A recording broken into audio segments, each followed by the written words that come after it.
अस्सलाम वालेकुम नाज़रीन, मैं हूं ज़मीर हैदर और आप देख रहे हैं प्रोग्राम पब्लिक पल्स। नाज़रीन, आज जो court of inquiry army chief general Qamar Javed Bajwa साहब ने बनाई थी, उसकी रिकमेंडेशंस आ गई हैं, वो कंप्लीट कर ली है। उन्होंने इंक्वायरी कंप्लीट की है और उसकी बिना पर कुछ रिकमेंडेशंस भी दी हैं और उसमें ये कहा गया है कि ISI और सिंध रेंजर्स के कुछ ऑफिसर्स ने बहुत जज्बाती होकर और अवाम के जज्बात देखते हुए जो कराची मज़ार कायद पर जो वाक़या हुआ, जिसमें कैप्टन सफदर ने नारेबाजी की, मरियम नवाज साहिबा भी वहाँ पे मौजूद थी और दीगर लोग भी मौजूद थे, उस पर जो पूरे पाकिस्तान की अवाम का रद्द अमल जो था वो देखते हुए वो पाकिस्तान रेंजर्स, सिंध रेंजर्स के एहलकार और ISI के एहलकार वो जज्बात में आ गए और उन्होंने उस सिचुएशन में, क्योंकि उनको लगा कि शायद पुलिस उस मामले पर कुछ एक्टिव रोल प्ले नहीं कर रही, तो उनके नज़र में जो है उन्होंने इन्वायरमेंट को देखते हुए, जो कि एक चार्ज्ड इन्वायरमेंट था, और उन ऑफिसर्स ने डिसाइड किया कि खुद वो एक्ट करें और IG साहब को जाकर उठा लाए। और एक्सपीरियंस, उसमें जो इंक्वायरी रिपोर्ट में लिखा हुआ है कि माशाल्लाह वो ऑफिसर्स जो थे वो काफ़ी एक्सपीरियंस थे, तो वो इस मामले को बेहतर तरीके से भी हैंडल कर सकते थे, लेकिन उनकी जो हरकत थी उसकी वजह से कुछ मिसअंडरस्टैंडिंग पैदा हो गई between the two state institutions.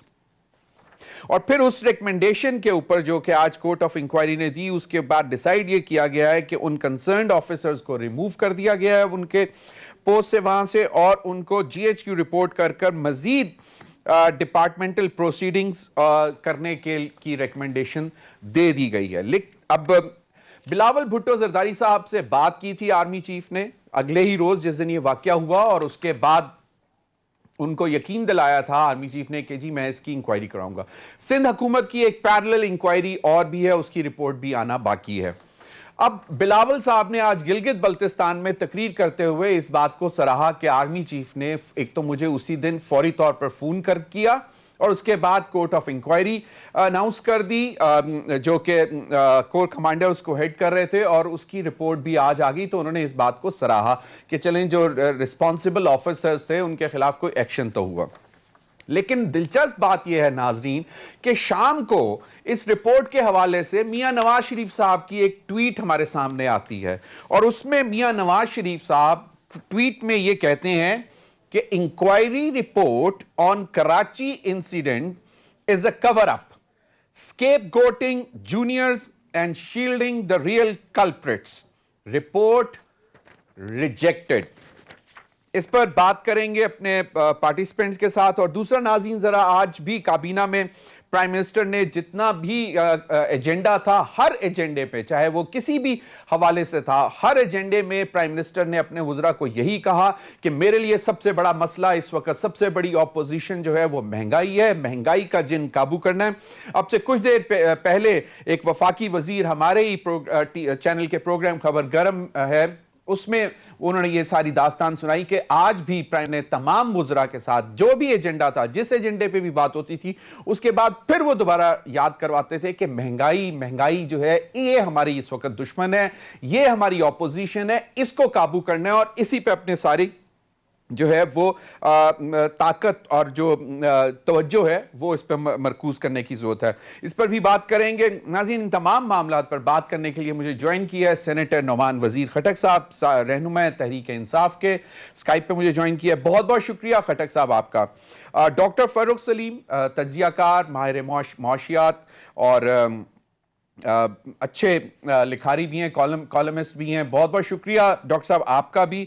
और हम तवक्को कर रहे हैं कि हैदर ज़मान कुरैशी साहब मुझे जो रहनुमा है पाकिस्तान पीपल्स पार्टी के, वो हमें टेलीफोन लाइन पर ज्वाइन करेंगे। लेकिन सेनेटर नोमान वजीर साहब, पहले तो ये ज़रा बताएं कि ये इस ट्वीट का क्या मतलब लेना चाहिए, report rejected, scapegoating juniors and shielding the real culprits. Real culprits कौन थे? अगर आप इजाजत दें, थोड़ा मैं बैकग्राउंड से चल कर तक आता हूँ जी। पहले तो ये कि ये जो इंसिडेंट हुआ 18-19 की रात के बीच में हुआ, उसके बाद बिलावल ने बात की या चीफ ऑफ आर्मी स्टाफ ने, जनरल बाजवा ने, एक इंक्वायरी को ऑर्डर की, कोर्ट ऑफ इंक्वायरी ऑर्डर की, जिसके लिए जो विद इन 14 वर्किंग डेज उसका इंक्वायरी रिपोर्ट भी पब्लिक कर दी गई, आज पब्लिक कर दी गई। Very good, we expect this कि अल्लाह करे बाकी सारे इदारे भी इस तरह एफिशिएंटली इफेक्टिवली काम करके रिजल्ट्स रिपोर्ट सबमिट करें। अब पॉइंट ये आता है कि ये इंक्वायरी खत्म नहीं हुई है।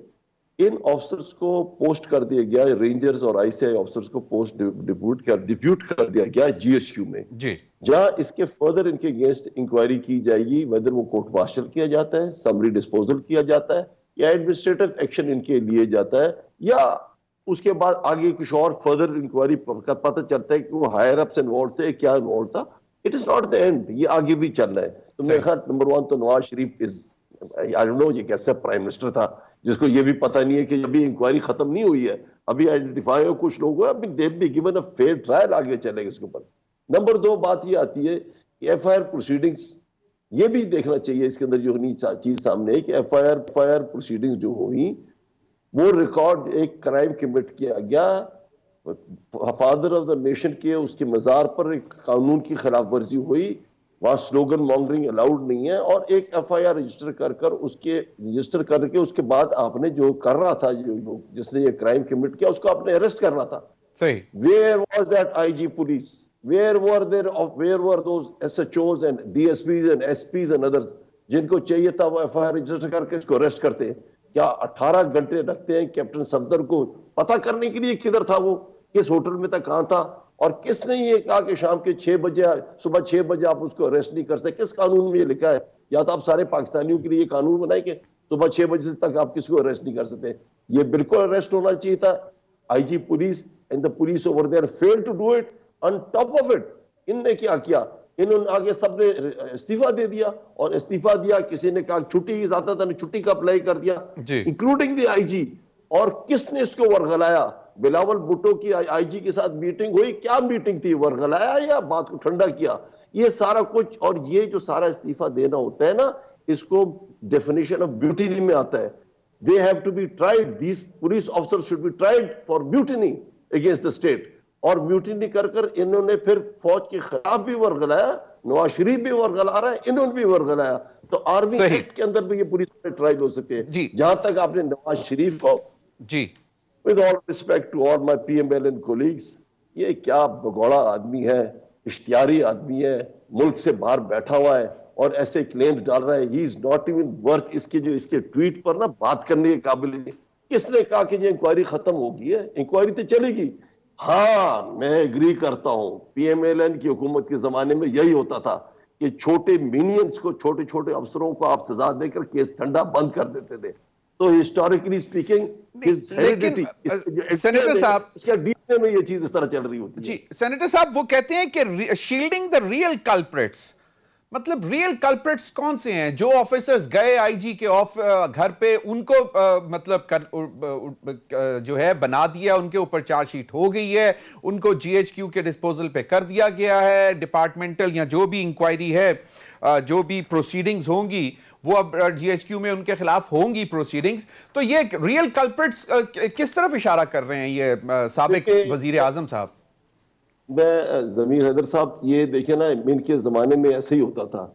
जब कोई ऐसा कोई इंसिडेंट होता था तो ये कि छोटे ग्रेड 17, ग्रेड 18 के अफसरों को ब्लेम करके बस खत्म कर देते। और आया प्राइम मिनिस्टर ऑर्डर करता था, नवाज शरीफ ऑर्डर करता था ये काम इस तरह करो, और ये नीचे 17-18 को करके खत्म कर। तो मैंने कहा ना, इसकी हिस्टोरिकली इसकी जीन्स में चीज घुसी हुई है। तो ये वो बात कर रहे, समझ रहे कि पीटीआई वाले भी ये कर रहे हैं, आर्मी कर रही है, आर्मी करेगी, आगे चलेगी। आर्मी ने अपने जर्नलों को भी सजा दी है। बिल्कुल, उनका एक तरीकाकार है, डिसिप्लिन है, जिसके तहत वो एक इदारा चल रहा है। हैदर जमान कुरैशी साहब, बिलावल भुट्टो ने आज की रिपोर्ट को अप्रिशिएट किया, जो कि कोर्ट ऑफ इंक्वायरी की रिपोर्ट आई। आर्मी चीफ के कहने पर यह कोर्ट ऑफ इंक्वायरी कायम की गई थी कोर कमांडर कराची के नीचे। और मियां नवाज शरीफ साहब ने ट्वीट कर दिया है कि जी रिपोर्ट रिजेक्टेड। आप कैसे देखते हैं, एक पीडीएम के फोरम पे आप दोनों इकट्ठे हैं, आप उनके बयानिए को भी सपोर्ट कर रहे हैं, जो भी वो कह रहे हैं, तो आपको क्या लगता है कि ये रियल कल्प्रिट्स कौन है, शील्डिंग द रियल कल्प्रिट्स, जिनकी तरफ साबिक वजीर आजम ने इशारा किया? बिस्मिल्लाहिर्रहमानिर्रहीम, बहुत शुक्रिया ज़मीर हैदर साहब। देखिए, सेनेटर नुमान वजीर साहब का मैं बहुत ज़ाती तौर पे एहतराम करता हूँ। He is one of the very very respectable senators from PTI. और जहाँ तक आर्मी चीफ साहब ने बिलावल भुट्टो जरदारी साहब की प्रेस कॉन्फ्रेंस के बाद इस मामले को नोटिस लिया, उस वक्त भी इसको सराहा गया। और आज भी जो इब्तदाई रिपोर्ट आई है, जैसे बात हुई, उसको भी हम वेलकम करते हैं। लेकिन हैविंग सेड दैट, कुछ मीडिया में सुबह से जब से ये रिपोर्ट आई है, एक ये नैरेटिव और एक बयानिया शायद बन रहा है जो मैं समझता हूँ कबल वक्त है, क्योंकि एक सिंध गवर्नमेंट की भी एक तफसीली रिपोर्ट आनी है। देखिए, जो जूनियर अफसरान हैं, जाहिर है उनके नाम फॉर रीजंस बेटर नोन नहीं डिस्क्लोज किए गए, और जो अफसरान जिनको कहा गया है कि आप जीएचक्यू में जाएंगे और वहाँ बाकी मामला चलेगा, वो तो अपनी जगह चलना चाहिए और अच्छी बात है, और अकाउंटेबिलिटी का प्रोसेस तमाम इदारों में होना चाहिए।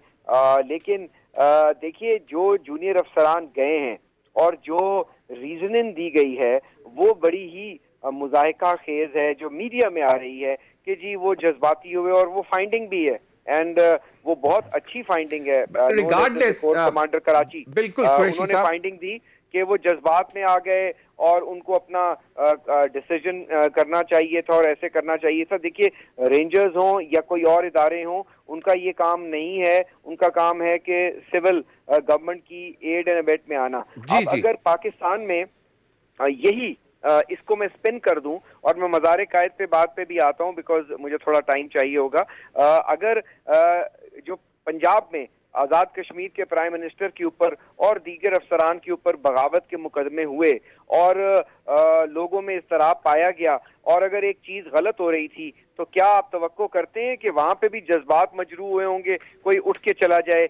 या कल को अगर हम ये कहना शुरू कर दें कि हुकूमत कश्मीर के मुकदमे में सौदा कर बैठी है या सही काम नहीं कर रही, सही तो हैदरजमान कुरैशी साहब, के अफसरान, बिल्कुल you are right, very right. लेकिन your chairman has appreciated this report. उन्होंने तो कहा कि अब क्योंकि उन पे फर्दर भी होना है, तो गिलगित में उन्होंने जो तकरीर की, मैंने तो यही सुना।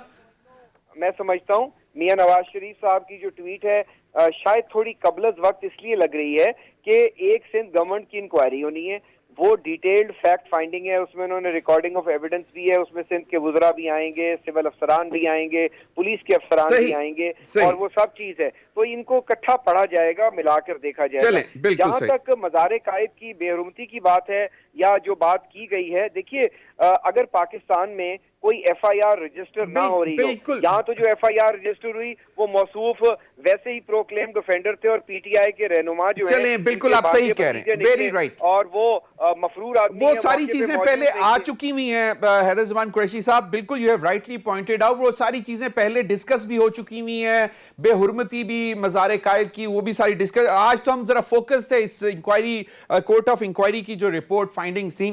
डॉक्टर फर्रुख सलीम साहब, नवाज शरीफ साहब की ट्वीट आपने देखी होगी, ये हैदरजमान कुरैशी साहब का ख्याल है कि ये बहुत जल्दबाजी में उन्होंने ट्वीट कर दी, ये उनको नहीं करनी चाहिए थी, सिंध हुकूमत की रिपोर्ट का भी इंतजार करना चाहिए था। आपको क्या लगता है कि what could be the reason behind this tweet of साबिक वजीर आजम? आप 72 साल की पाकिस्तानी तारीख खोल के देख लें कि जब हमारे सिविलियन सेक्टर्स में रिपोर्ट बनाने का ऑर्डर दिया जाता है तो साल लग जाते हैं, रिपोर्ट सामने नहीं आती, और अगर रिपोर्ट सामने आ जाए तो उसमें कोई निशानदेही नहीं की जाती कि कल्प्रिट्स कौन है, गलती किसने की। यहाँ पे आप देखिए कि एक रिपोर्ट ऑर्डर दिया गया, और उस रिपोर्ट के नतीजे में अब चंद ही हफ्तों में हमें पता चल गया, वहां पे निशानदेही करती है ये रिपोर्ट कि कौन से अफसरान हैं। मेरा ख्याल है जो लफ्ज इस्तेमाल किया गया, ओवर जेलस का लफ्ज इस्तेमाल किया गया है। zealously, they reacted zealously, चले गए जो उनकी ड्यूटी के ऊपर ड्यूटी से हम एक्सपेक्ट कर सकते थे, वो ड्यूटी से भी आगे चले गए। दूसरा लफ्ज जो इस्तेमाल किया गया वो इम्प्रूडेंस का है, शायद यानी कि अक्लमंदी से काम नहीं किया गया। तो इन्होंने इस रिपोर्ट के नतीजे में आप देखें कि जिन अफसरान ने गलती की उनकी निशानदेही कर दी गई, 2 अफसरान की निशानदेही करने उनको फौरन सजा भी दे दी गई, उनसे उनके ओहदे ले लिए गए, और अभी ये वजीर साहब ठीक कह रहे हैं, सेनेटर साहब ठीक कह रहे हैं कि ये इब्तदा है, इसके बाद ये जीएचक्यू में जाएंगे, फिर क्या होना है ये जीएचक्यू करेगा। सही। तो मैं तो समझ, अब नवाज शरीफ साहब का देखिए, बड़े मंजे हुए सियासतदान हैं। अच्छा। उन्होंने सियासी फायदा उठाना है इस सारे हादसे के नतीजे में।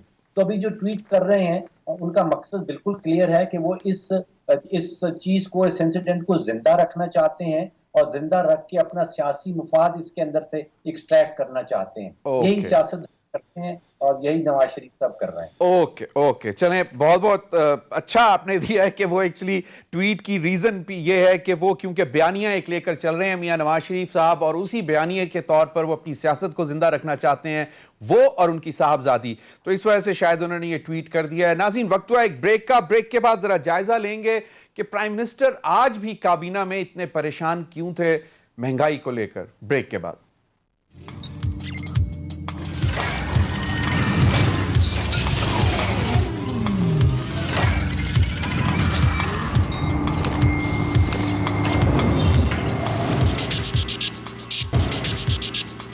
वेलकम बैक नाज़रीन। जी, सेनेटर नौमान वजीर खटक साहब, आप कुछ you wanted to add to the previous जो गुफ्तगू हम कर रहे थे, if you can add it quickly तो then I can move forward. फिर क्योंकि मैंने आपका कमेंट लेना है बाकी दोनों पार्टिसिपेंट्स के बाद on the economic situation and महंगाई एंड ऑल दैट, तो प्लीज जरा जी आप कुछ। जमीर साहब, मैं थोड़ा सा सिर्फ ये ऐड करना चाह रहा था कि मैं नवाज शरीफ की तरह रिजेक्ट तो नहीं करता, लेकिन I also don't agree with this inquiry. और why I don't agree with this is कि ये जो अफसरों ने, जो जीएचक्यू आर्मी अफसर्स ने, रेंजर्स ने जो कुछ किया वो कानून के मुताबिक किया।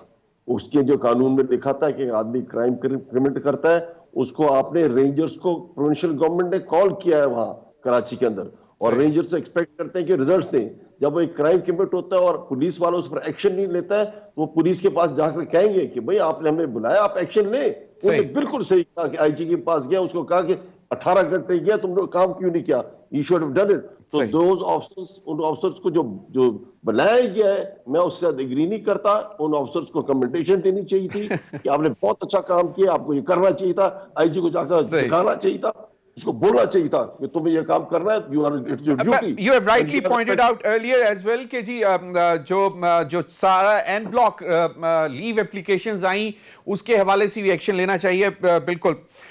डॉक्टर फर्रुख सलीम साहब, आज मैं देख रहा था कि 800 रोज में कीमतों की होश रुबा इजाफा शेख खुर्दोनोश की कीमतों में, जिसमें चीनी 45 रुपए 88 पैसे महंगी हुई, और फिर मतलब कोई 30 40 50 रुपए से कम कोई चीज भी नहीं है जो महंगी ना हुई हो।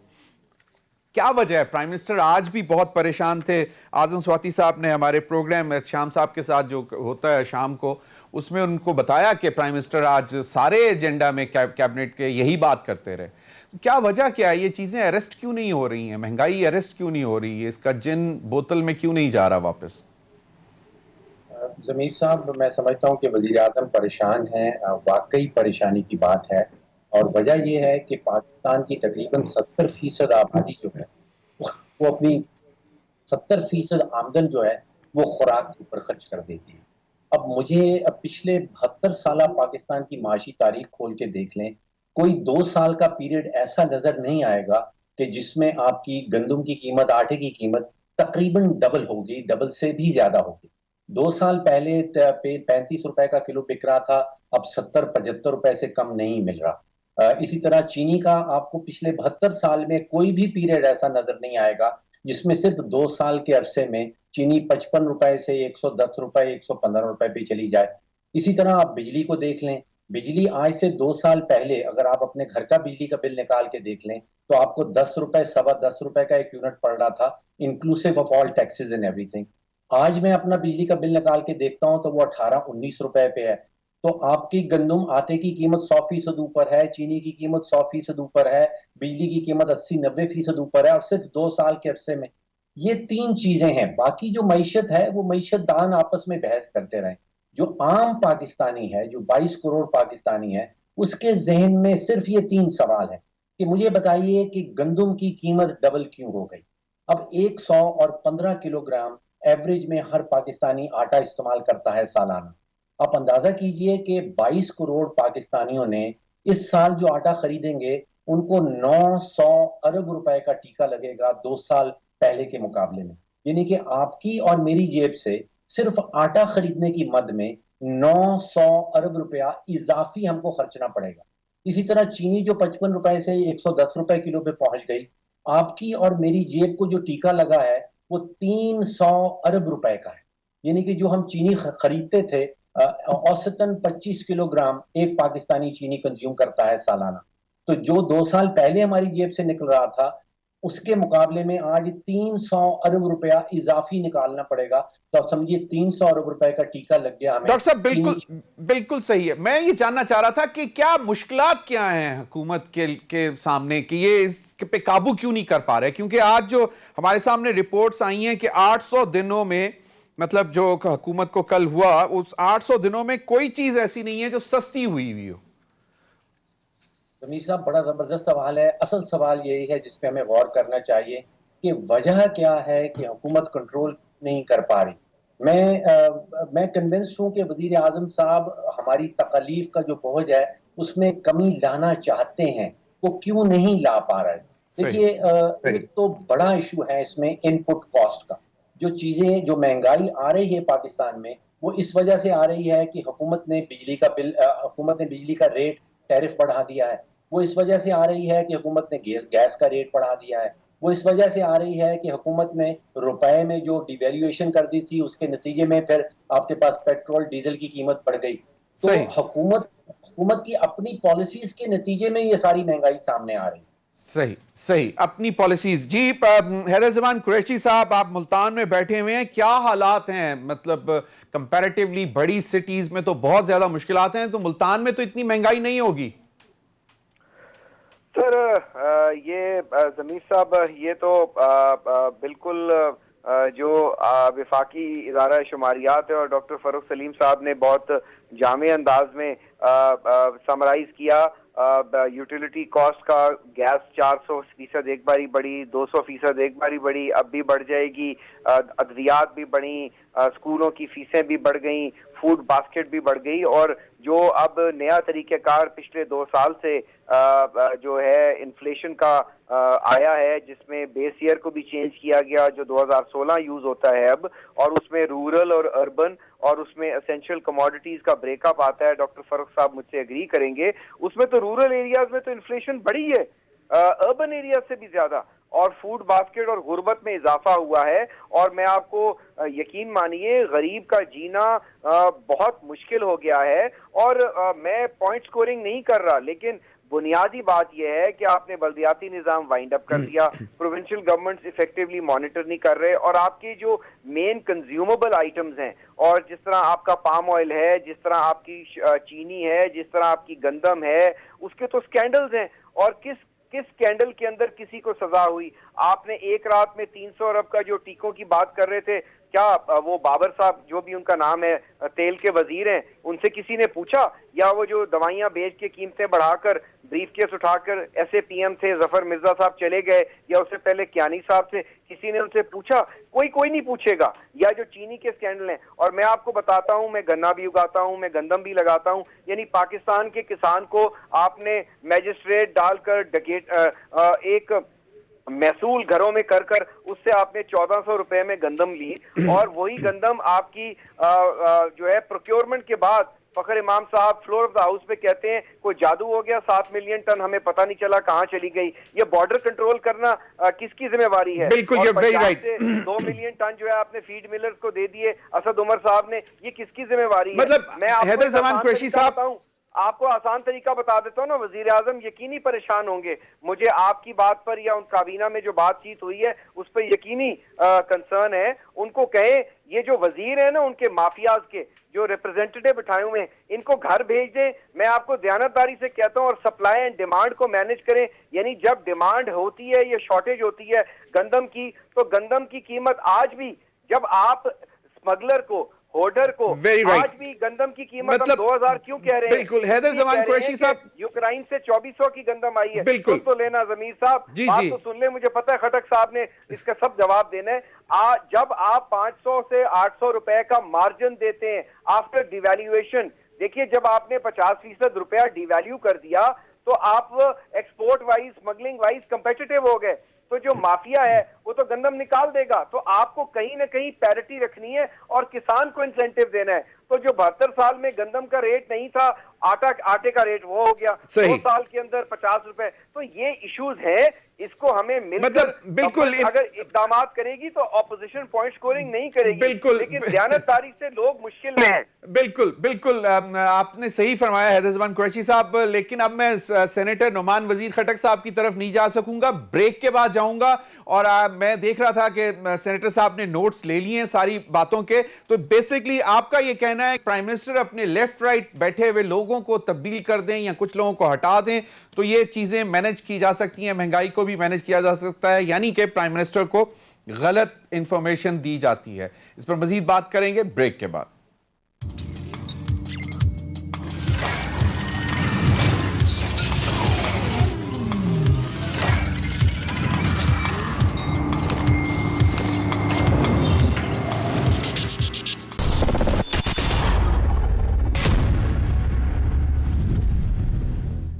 जी वेलकम बैक नाज़रीन। सेनेटर नुमान वजीर खटक साहब, महंगाई क्यों, मसला हल क्यों नहीं कर पा रही हुकूमत? पिछले बहुत अरसे से हम देख रहे हैं, सुन रहे हैं, almost every second day prime minister is chairing a meeting और प्राइस इश्यूज पे, अवेलेबिलिटी पे, इंपोर्ट पे और व्हाट नॉट। क्यों, आपको क्या लगता है वजह क्या है? देखिए, ये महंगाई होनी है, वजह ये है इसके अंदर कि अगर आपने इसाक डार ने 100 रुपए का डॉलर रखा था और उसके बाद जो मिफ्ता साहब आए उन्होंने 126 कर दिया, हम वो आए हमने 165 कर 158 पर वापस आ गया। अगर 158 यानी 58% की वैल्यू महंगाई हुई, महंगा हुआ डॉलर 58% इन्फ्लेट हुआ, तो 58% इन्फ्लेशन पाकिस्तान में तक इतनी तो नहीं लेकिन 30-40% आनी थी अगर आपने डॉलर को इतना जाने दिया। डॉलर को क्यों जाने दिया? तो क्वेश्चन इज कि डॉलर को या हम इसाक डार की तरह 26 अरब डॉलर मार्केट में डालते, कर मार्केट में डालते और डॉलर को आर्टिफिशियली 105 पर होल्ड करते, तो वो एक ऑप्शन था। हमने वो ऑप्शन फॉलो नहीं किया, हमने उसको रियल इफेक्टिव एक्सचेंज रेट पर जाने दिया जो एक सही फॉर्मूला होता है। उसकी वजह से महंगाई आनी थी। हम पाकिस्तानियों की हैसियत नहीं थी 100 रुपए के डॉलर की, हमारी हैसियत है 158 रुपए की डॉलर। इसकी वजह से महंगाई, हम सब गरीब हो, आप सब जो बैठे हैं सब गरीब हो। ज्यादा असर किस पर पड़ा? जो गरीब आदमी था जिसकी मिनिमम वेज 18,000 थी।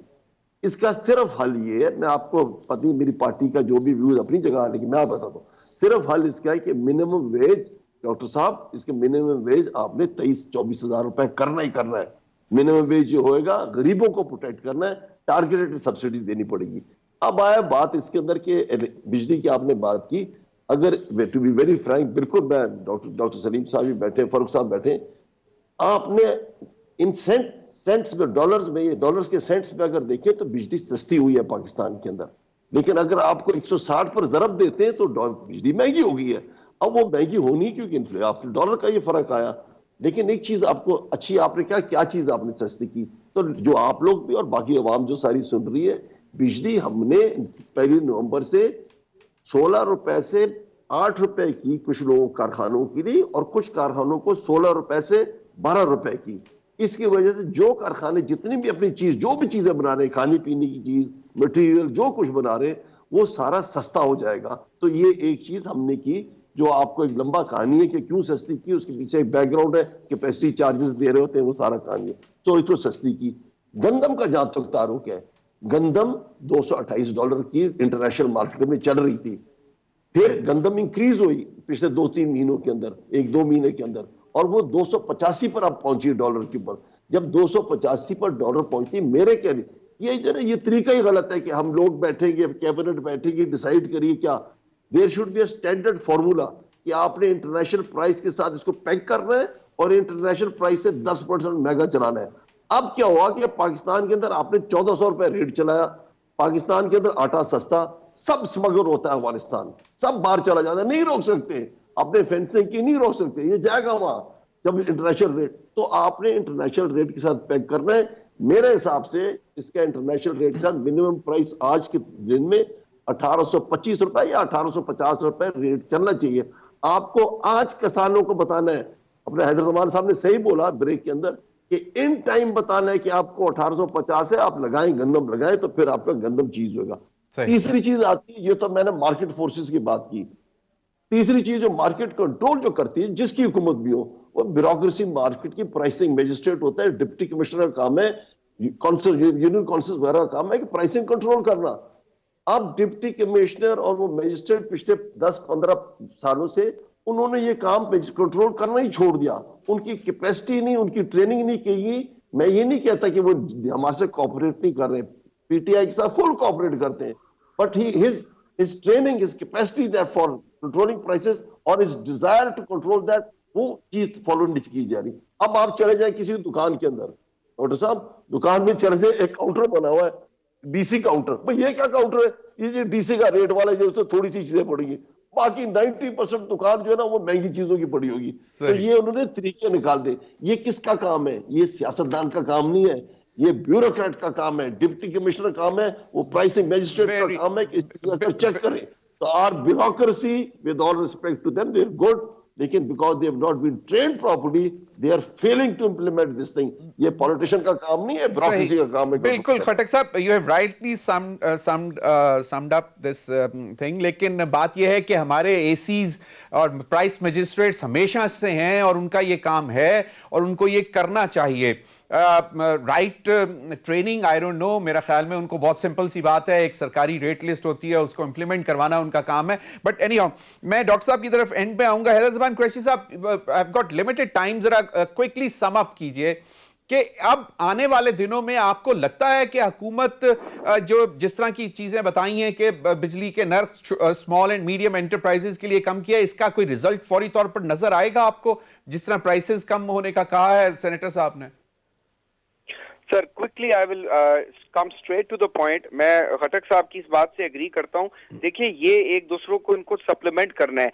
आपने जो ओवरऑल पॉलिसी फेडरल गवर्नमेंट देती है या प्रोविंशियल देती है, सप्लाई एंड डिमांड को, बॉर्डर कंट्रोल को और प्राइसिंग को, आपने उसको इन टाइमली डिसीजंस करना होता है, और फिर ब्यूरोक्रेसी को एनफोर्समेंट। ये थोड़ी हो सकता है कि आटा बिल्कुल शॉर्ट हो जाए तो ब्यूरोक्रेसी डंडे भी मारेगी, हथकड़ियां भी लगाएगी, मैजिस्ट्रेट जाकर जुर्माने भी करेगा, तो कैसे कंट्रोल करेगा? बिल्कुल, लेकिन बेसिक पॉइंट ये है कि होल्डर्स को अच्छी बात की है इनके पास। पिछले साल भी इन्होंने किया था, इन्होंने कस्टमर्स को दिया था कि क्योंकि विंटर मंथ्स में इनके पास सरप्लस इलेक्ट्रिसिटी होती है, तो इन्होंने लव ऑफ नेशन में नहीं किया चले, लेकिन फिर भी किया इंडस्ट्री को। लेकिन अभी नहीं हुई जी, अभी बिल्कुल। हैदर ज़मान कुरैशी साहब, you are very rightly pointed out सुन ले जी। जिस तरीके से डॉलर बेहतर हुआ है, ये ऑटोमोबाइल मैन्युफैक्चरर्स को कहें कि आपने 170 की प्राइसिंग पे गाड़ियों की कीमतें बढ़ाई, आपने डॉलर के नाम पर उनको भी तबाही मचा दी, तो सेनेटर साहब please, competition commission of Pakistan जो है और गवर्नमेंट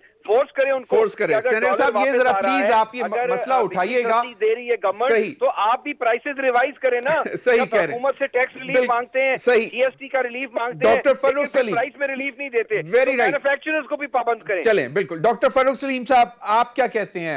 मतलब जो सेनेटर साहब की गुफ्तगू को आप जरा सम अप कर दें प्लीज। जी, सेनेटर साहब ठीक कह रहे हैं। एक बुनियादी नुक्ता मैं इसमें ऐड ये कर देता हूं कि ये इकोनॉमिक्स का एक बुनियादी असूल है कि जिस माशरे में, जिस मुल्क में सियासी अदम इस्तेहकाम होगा, उसकी मईशत जो है वो कहीं सीधे रास्ते पे जाने वाली नहीं है। अब आप अपने मुल्क में देख लीजिए इस वक्त सियासत का क्या हाल है। हमारे वजीर आजम साहब जो हैं वो सारी की सारी ऑपोजिशन को कहते हैं कि वो सारे डाकू और चोर हैं। दूसरी तरफ जो ऑपोजिशन बैठी है वो एक इलेक्टेड प्राइम मिनिस्टर को कहती है कि वो सिलेक्टेड है। इतने गहरे इख्तलाफात हैं हमारे यहाँ, इतना शदीद किस्म का अदम इस्तेहकाम है हमारी सियासत के अंदर कि ना हुकूमत के पास ना ऑपोजिशन के पास मईशत के ऊपर सोचने का मैं समझ रहा हूँ कि इस वक्त हुकूमत के पास कतन कोई वक्त नहीं है। तकरीबन 95% वक्त इनका फायर फाइटिंग और वो सियासत के अंदर गुजर। शहबाज शरीफ साहब ने चार्टर ऑफ इकोनॉमी का एक, मुझे याद पड़ता है 2 साल पहले आवाज सुनाई थी उनकी तरफ से। जी देखिए, बहुत सारे ममालिक ऐसे हैं जहाँ पे जैसे जापान में देख लीजिए, पिछले 15-20 सालों में कोई 10-15 वज़ीर आज़म जो है वो तब्दील हो चुके हैं, लेकिन उनकी जो माशी पॉलिसीज हैं उसमें कंसिस्टेंसी। बिल्कुल बिल्कुल। बहुत बहुत शुक्रिया सेनेटर नुमान वजीर खटक साहब, डॉक्टर फर्रुख और हैदर ज़मान कुरैशी साहब। नाज़रीन, अब तक के लिए इतना ही, इजाजत दीजिए। अल्लाह हाफिज।